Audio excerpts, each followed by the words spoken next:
কিরে মিষ্টু, কি? স্কুলে যাবি বলে এখানে বসে আছিস কেন? স্কুলে যাচ্ছিস না কেন? আরে মা, এখনো তো 10টা বাজেইনি, এখন মাত্র বাজে 9:30। এখনো স্কুলে স্যারই আসেনি, তাই আর যাচ্ছি না, বসে আছি। কি, এখনো 10টা বাজেনি তুই আর রেডি হয়ে বসে আছিস? এই কেন? আরে মা, যদি আমি তাড়াতাড়ি স্কুলে যাই তাহলে তো ফার্স্ট বেঞ্চে বসতে পারবো। তো যাচ্ছিস না কেন? চলে যা। আরে এখনো তো স্যারই আসেনি, তাহলে কি আবার স্কুলে দাঁড়িয়ে থাকবো নাকি? তাই এটা বল যে 10টা বাজতেই তুই দৌড়ে দৌড়ে চলে যাবি।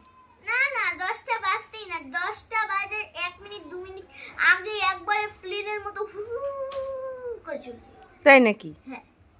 তুই ওই লাল ব্যাগে কি আছে? লাল ব্যাগে এখানে আমার পয়সা আছে, পয়সা দেখবে? পয়সা দিয়ে কি হবে?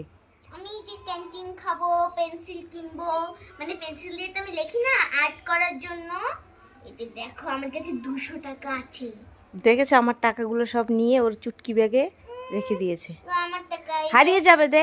এতগুলো টাকা নিয়ে স্কুলে যেতে নি। ঠিক আছে, এই নাও 20 টাকা রাখ, 20 টাকা। ঠিক আছে, তুমি আমাকে যখন আনতে যাবে তখন কিন্তু আমাকে একটা পেন্সিল আর একটা রঙের বক্স কিনে দিও। ঠিক আছে।